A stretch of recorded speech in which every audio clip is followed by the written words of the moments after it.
Yo, welcome to Spectator Sporting. I'm Zach Roach along with my partner, Mr. Adi Wally. We got a big show for y'all today. And if we talking boxing, you know we got Byron here. Before we get into this massive show, make sure you go on YouTube, subscribe to that Spectator Sporting page, leave comments, like, subscribe. Also, if you're in your car, listen on Spotify, and we enjoy all the interaction on TikTok. Well, it finally happened. The fight everybody was waiting for finally happened, and it did not disappoint. Two Hall of Fame boxers collided, and it was everything we thought and more. Terence Bud Crawford showed the entire world why he is probably the best boxer of his generation. Put on a masterclass. Showed the weight difference, did not play any factor as he exchanged with the great Canelo, landing punches at will. The Omaha, Nebraska native improved to 42-0 with 31 knockouts and added the WBO super middleweight belt to his collection, even though he gave the belts back to Canelo. Shout out to Canelo. He fought hard, but he suffered his third defeat, losing in a 12-round unanimous decision, falling to 63-3-2. Canelo was in great shape. He had a couple moments in the fight, but in the end, Canelo could not handle the elite boxing skills of Bud Crawford. And now everybody is wondering, have we just seen the last of Canelo? Canelo gave high praise to Bud to fight, saying he was the best boxer he ever faced, and he had no answer for him. Byron, talk about this epic fight. Okay, first off, in regards to the belts were actually Canelo's belts. Okay. So Crawford will have his own set of belts that'll have his image on there, similar to what. So he wasn't giving the belts back. Yeah, That was just for show. Okay. It was just for show. Okay, got it. You know, as far as the fight, you know, hi Canelo stands. I've seen this great man take out two stand bases. He took out the Spence stand base, which is a very emotional stand base. But this Canelo stand base, I mean, is full of bigots and morons. And I couldn't be more happy that you are absolutely salty, because literally your perception of this fight kind of did Canelo in. You know, you had this imagination-fueled view that he was so much larger than him, even though we told you that Terence Crawford walks around at 170, 175.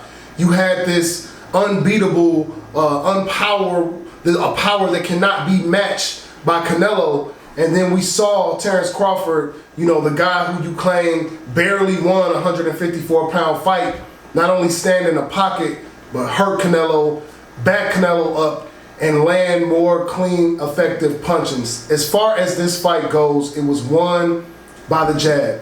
And I told you the jab would loom large, seeing that Crawford had a 75 to 68 to 70 inch reach from Canelo advantage. And the jab stopped all movement as far as coming forward from Canelo. If you look at the fight totals on CompuBox, they look very, very sketchy. Crawford 115 out of 534, Alvarez 99 out of 338, but Crawford would land 45 out of 326 jabs, while Canelo would only land 16 out of 78. And I think that is, you know, what changed the scope of the fight. I think, you know, Crawford was able to set up his offense off counterpunching, if that makes sense. He would throw the jab and basically, you know, invite Canelo to come in, and when he was on the inside, even if Canelo would land a shot, he was taking two in return. He was stab jabbing to the body. I mean, it was a masterclass as far as boxing, and the championship rounds of this fight were exactly what I said they were. I said we needed Rocky shit. We were gonna see Rocky shit, and the championship fight rounds of this fight was Rocky shit. You saw a 154-pound so-called undisputed champion against a 168 undisputed champion at 168, and they were exchanging knockout level shots between each other. Crawford would land 16 power shots in the 11th and the 12th,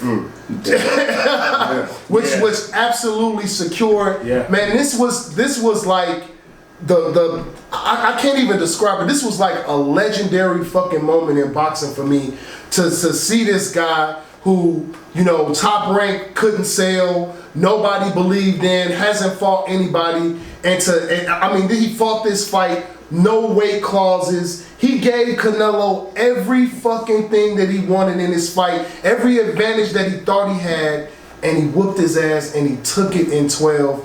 All hail the king of boxing, Terence Bud Crawford. Terence Bud Crawford definitely showed up and showed out. Adi, talk about this fight. Well, you know what? Nearly 2 decades ago, the pride of the Philippines, Manny Pacquiao, moved up 2 weight classes and fought the Golden Boy, Oscar De La Hoya, and he stopped him. 8th round stoppage on Oscar De La Hoya, but Manny Pacquiao is 6 years younger than the Golden Boy. Terence Crawford, he'll turn 38 in a week or so, and he's a few years older than Canelo Alvarez. And Terence Crawford, he leaves behind the Ukrainian Alexander Usyk and the monster Naoya Inoue as the only man in the 4-belt era to become the undisputed champion in 3 different weight classes. This man's going down. He's going to be an all-time great, definitely the best fighter of our generation. Now, versus Canelo Alvarez, Bud Crawford didn't mess around with the switch hitting. He didn't mess around with the switch hitting. He stayed in the southpaw for pretty much the whole entire fight. And Terence Crawford used much more footwork than he usually does. Similar to another southpaw that gave Canelo loads of problems, and a Cuban, but not the Cuban roadrunner William Skoll. I'm talking about Iris Landry Lara. Okay, Lara gave Canelo robbery.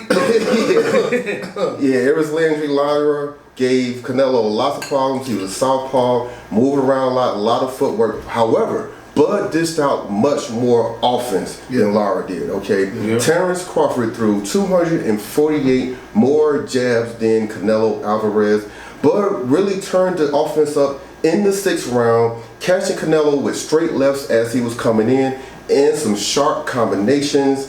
And before that 9th round, before that cut, that headbutt moment, it looked like Bud Crawford was trying to finish. He was trying to finish. He wanted that moment. Yeah, it looked like he was going for the kill, but and he was letting off a lot of power shots. But the headbutt, the referee had to stop the fight. Looked like he did actually. Bud did have a cut above his right eye. He did. He said he was gonna need stitches for it. And let's also point out the fact that in the 8th round, at the end of the 8th round, Canelo had extended his glove. After an exchange at the end of that round, Crawford looked at him and turned his back.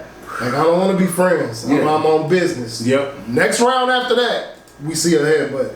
So I think it was intentional, but hey, you can call it how you call it. He got his ass whooped after that. Well, Canelo, he was like, sorry, buddy, right after the timeout of the head. But despite the cut above his right eye, Terence Crawford showed a lot of courage in the championship rounds.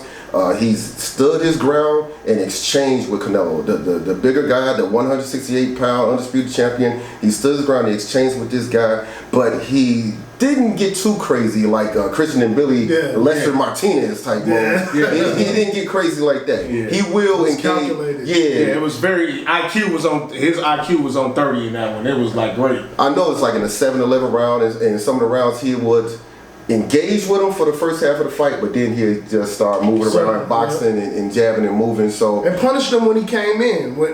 You didn't get those moments where Canelo would get you a little bit close to the ropes, and then here he comes with a left hook, and then leads to some offense on the inside. I felt like he would circle, and if Canelo would commit, then boom, he was getting hit with something, and he was getting hit with something hard. And so I think he really won those exchanges, and that made Canelo too tentative in the championship rounds. Yeah. So, I mean, 2 of the judges, they gave it 115, 113. Tim Cheatham and Max DeLuca. I don't agree with that. I say Canelo won 3, maybe 4 rounds. I say 116, 112 is very, I can respect 116, 112. Definitely. So, with that being said, we all know Terence Bud Crawford put on the show, but let's talk about Canelo. Coming off this fight, I mean, we've had many shows now where we said Canelo was fighting cupcakes, or it just wasn't impressive. And then when he finally fought somebody, we saw what happened. But Canelo, who has fought 68 fights, he's been fighting a long time now.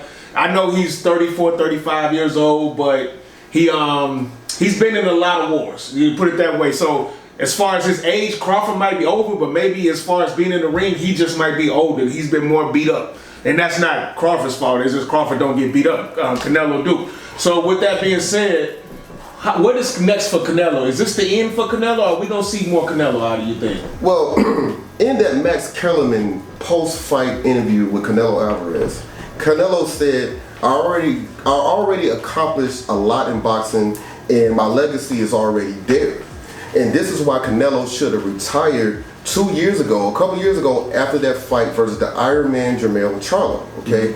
Because the 2 months after that fight, David Benavidez was scheduled to fight another man who had been calling out Canelo for years, Boo Boo Demetrius Andrade, okay? And there was legitimate, realistic hope that if the Mexican Monster can get past Boo Boo Andrade, that he was gonna finally get that matchup against Canelo Alvarez. Because when we was leading up to that fight against Boo Boo, we was all thinking like, man, you just got to beat this guy. He's undefeated. Yep. Can't take him lightly. Can't be looking past him, thinking about Canelo. So we all felt like it was realistic, okay? Yep. But then Jaime Munguia came out of left field. He came out of the clear blue sky. I don't know where he came from. I know he's from Mexico, but he just... That's where he came from.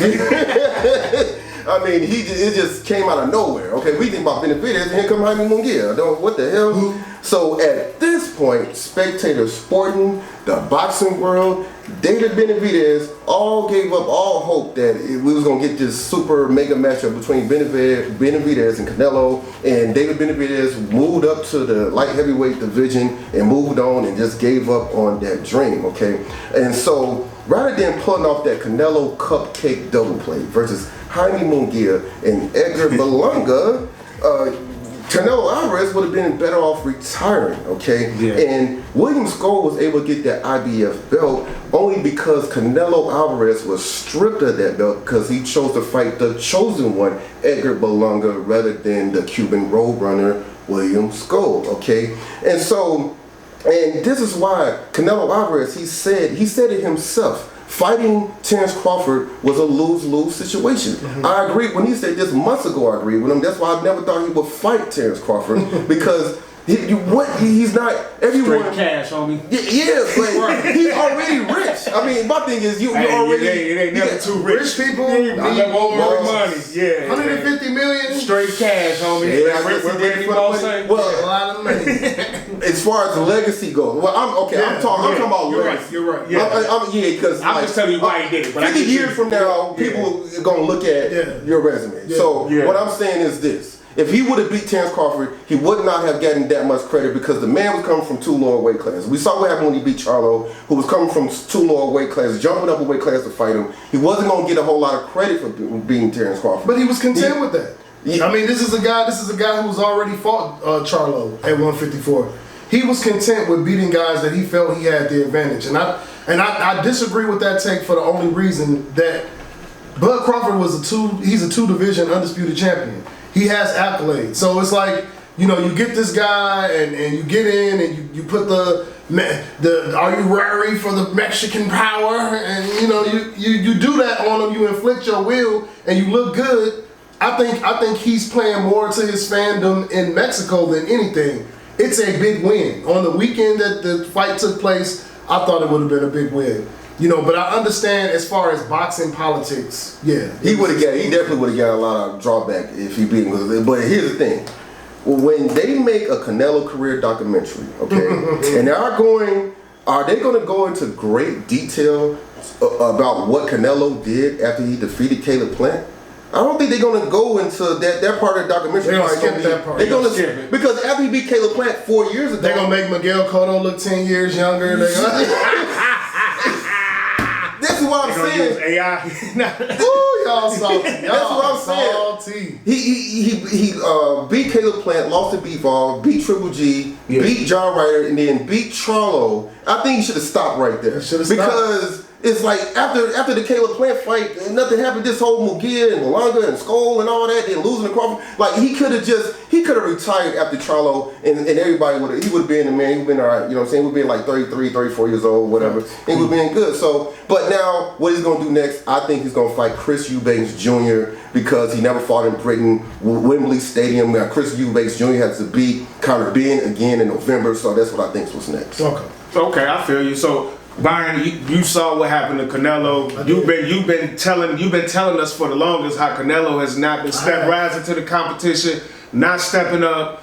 We don't know if his heart was in it. We didn't know if he couldn't just knock nobody out. You know, we saw these cupcakes and they were all going 12 rounds, and he wasn't finishing them. I mean, but he was still winning the fights. Now, after this fight, do you think it's time for Canelo to hang it up, or do you think he's gonna fight more? Before I get to that, I gotta state a couple truths, and the first one is I am good at picking Terence Crawford big fights.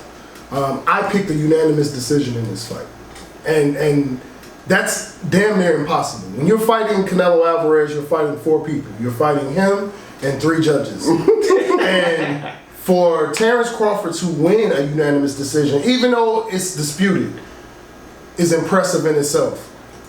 Here's another fun fact. I told you, Canelo stands, that Canelo not pushing himself at 168 was going to bite him in the ass. Yeah. I told you that picking Terence Crawford as an opponent was going to bite him in the ass.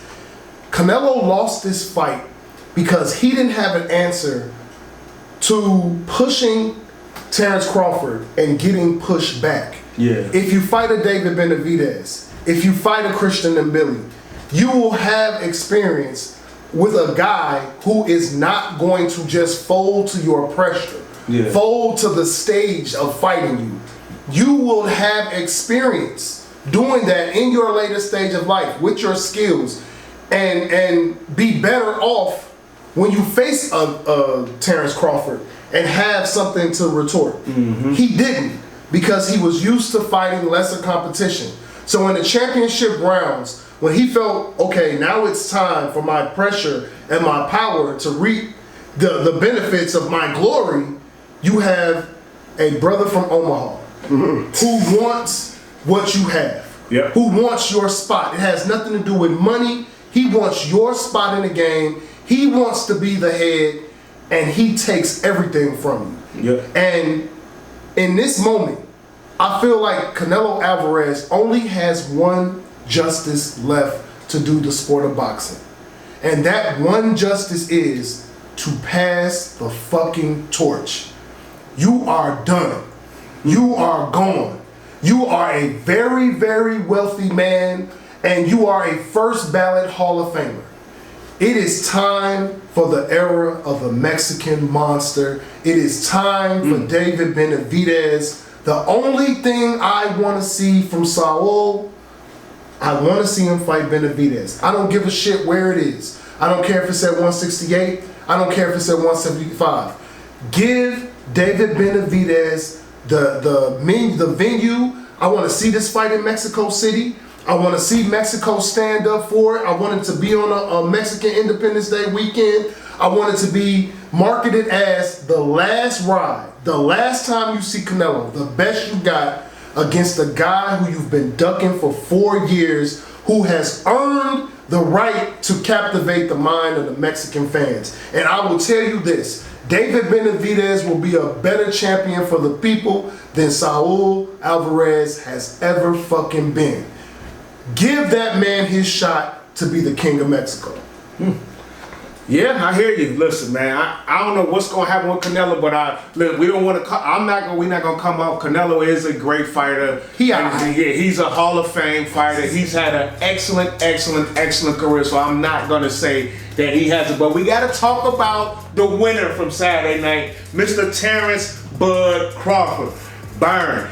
He put on an absolute masterclass against Canelo. So He's done everything. How many belts he got out of you? No, he got 4 belts. He's got 4 belts. And he got the Ring Magazine belt, so you want to count that? You want to say 5. Right, so he's probably, I mean, maybe Usyk, he's number 1 pound for pound, or number 2, whatever, 1 and 2, however you put it. Anyway. The monster, anyway. Yeah. You got to put him in there. You got to talk. You got to put him in there, but he's in there, right? It's Crawford, Usyk, and Inoue. Anyway, right? So, like, but he, from beating Earl Spence undefeated, to beating Canelo, what else does he have to prove, Byron? Nothing.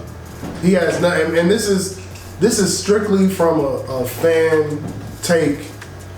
I've loved watching this man's career. I've absolutely loved watching Terence Crawford because I feel like Terence Crawford is always going to go in there and give you the best that he has. And it was emotional. I ain't gonna even lie. It was emotional watching him get to that pinnacle, and even the nervous. You felt the nervousness of praying, like, please don't steal this from him. Please don't take it in a bad decision. And I want to see him retire, man. I don't think there's anything else that Crawford can do that needs to be done that isn't something just solely based on finance. I wouldn't be mad if he fought the circus fights. I wouldn't be mad if he went the Mayweather route. And that was my problem with Mayweather. Mayweather retired and it was so much business unfinished. He was still healthy enough to compete. He still could have beat guys. He still could have been relevant as a champion in his 40s. He could have gave Bernard Hopkins' record a run for his money. I really felt that because he was that talented. And I feel like at 38, Terence Crawford has gave the game that. He's gave them this historic run that you can literally make a Netflix documentary on right now. And I would watch that shit every single day. And I'm talking about this guy knocked out everybody at 147, including a pound-for-pound champion, to get that undisputed status. And then he beats Alvarez. And it's just, I guess I would like to see him go back to 154. But where 154 is right now in a year, do you see a clear-cut champion coming out of 154? I don't think. I don't. Fundora. Maybe Fundora, but both Ennis or Virgil Ortiz. But I don't think. But with them, they're like not fighting. Well, both of them are fighting tune-up fights. But what belt is that? I'm talking about having it to where there's a guy at 154 that has a majority of the belts. And Crawford could say, okay, one last run, right. I'll go take out that guy. Okay. And I don't think that's going to happen because I don't think Boots is that kind of champion. I don't think Fundora is that kind of champion. And everybody's ducking Bakram. Yeah. And so maybe if Bakram can get one of them, get a Boots Ennis, and then, get a couple belts on the line, and then he goes after that's one guy that's not scared. Yeah. Now, going after that champion, okay, I'll watch that, but what else do you have to fight for? You are goated in this era. Mm. You beat the man who claimed that he was the face. I don't need to see anything else. Yeah. Alright, do you agree with Byron? I mean, the Omaha, from Omaha, the 42-0, 31 knockouts. Last few victories have been epic victories. They've been big fights, and he's clearly won, and there's been no dispute about it. Do you want to see more Terence Crawford, or you think he should be let it go? Yeah, I think Usyk's in the same boat too. Usyk's 38 years old. He beat Fury, he beat Dubois, he beat everybody. He beat everybody. They don't run. They don't epic runs. Yeah, they're in late 30s. Yeah. But they are, and no signs of Usyk hanging it up. You know what I'm saying? But if Bud doesn't retire, there are some guys, some boxers who have still opened a can of whoop ass on their opposition in their late 30s, early 40s. We just mentioned Alexander Usyk, Floyd Mayweather, okay, Alter Better BF, Bernard Hopkins. I mean, Manny Pacquiao just had a fight recently. He had a draw, okay? So he's 45, 46. Yeah, so he can do it, you know what I'm saying? Now, Terence Crawford is also the 154-pound WBA champion. Yep. And guess who's the #1 contender as a WBA at 154? It is Boots Ennis, okay? He's a #1 contender. But here's the thing. The reporter asked Terence Crawford if he would go back down to 154. He said nope. He answered. He didn't even think about it. He was like, nope, I ain't going back down to 154. Yeah, because he worked hard to get to where he was at. Honestly. Yeah. So he that's why I heard everybody said 160. Yeah. Fight at 160. So he said he won't go to 154. Maybe he would defend the titles at 168. So if he stays at 168, the Hitman Jermell Charlo is coming off a 6-round TKO over Thomas LaMotta. He is a number 2 WBA contender, number 3 WBC contender. They could probably sell that. Charlo, he's trying to make a comeback to Hitman and things like that. And so then you got the Cameroonian boogeyman Christian Mbili. He's the number 1 rated 168-pound fighter, but he did just get in a draw in a slugfest versus Lester Martinez and everything. So that was a big, huge fight right there. It took a lot out of him. They might do a rematch, but that could be someone. And Billy's been really trying to going after Canelo. Canelo just lost. Maybe he wants to go after Bud Crawford. Also, Turkey Island Sheik's guy. Shiraz. Hamza Shiraz. That's what I was going to say. Shiraz. That's Turkey Island Sheik's guy, okay? And Frank Warren and them with the promotional company. So they really trying to get this guy to come up. He just moved up to 168, just knocked out Edgar Berlanga. Okay, so they was talking about him fighting Canelo because everybody just knew Canelo was going to beat Crawford. Yeah. So they was trying to set Hamza Shiraz to fight Christian and Billy. The winner would have got Canelo. Do you think Shiraz and Canelo will still happen? I look at Canelo, man. I feel like Canelo should fight Chris Eubanks Jr. I think he will win that fight and then do something kind of like what Floyd did in his last 2 fights. Because then Floyd fight Berto. Well, he fought Pacquiao. Nobody wanted that fight. But he fought Pacquiao, but he fought 2 more fights after Pacquiao. I think it was just 1 fight. I think Berto was the fight. But he fought McGregor. And that counted. That was more of an exhibition to me. I didn't take it seriously, but it did count. It counted. It was some bullshit. I give you that. That's some bullshit. That was some bullshit. I see Canelo doing something like that. I don't see him going after. Saraj is like in his 20s and he's hungry. He's trying to come up. He's trying to. I don't think, and Shiraz is like 6'3". Just do right. And also, I think Floyd just fought that last fight with Berto because he had a contract with Showtime where he had to fight 6 fights, and he was just he had fought Canelo, he had fought Pacquiao, Medina. Yeah. He had fought like so many. I think he was just done. Easy last fight. He was just done, which is true. And Canelo got 2 more fights left on his deal with Turkey Island Sheik. I think he should do the Chris Eubanks Jr. so he can sell it in Britain, Wembley Stadium. Never fought over there. Do that, and then the last fight, just let it be some. It could be some bullshit fight. Jake Paul. I don't know. Jaime Munguia too. You know what I'm saying? But so now back to Bud Crawford. Now possibly Bud Crawford would go down 1 weight class to the middleweight division, where a man from the same land of Triple G's land of Kakistan, all right, and the undefeated Zanabek, all right. He's undefeated. He has 2 titles right now. So Zanabek has 2 titles. He tried to make a fight with Carlos Adames, who has the WBC title. All right, so they was trying to do that, but Turkey Island Sheik was saying that basically Carlos Adames was being too difficult, and he felt like Adames was kind of ducking a little bit. So hopefully they can get them negotiations together, and they can fight, and the winner will have 3 belts, right? And then the guy with the 4th belt is Eris Landry Lara.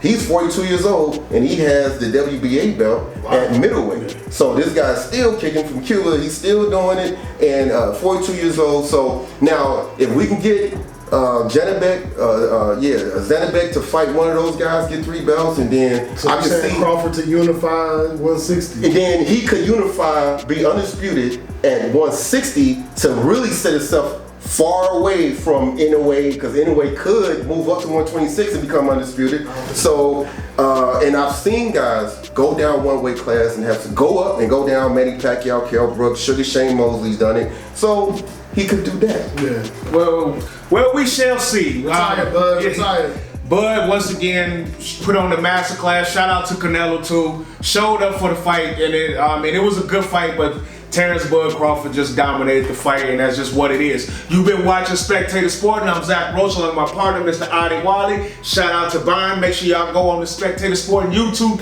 page, subscribe, like, leave comments. We do respond. Also, on TikTok, appreciate all the love. And if you're riding in your car, put it on the Spotify. In the meantime, in between time, we out. Peace.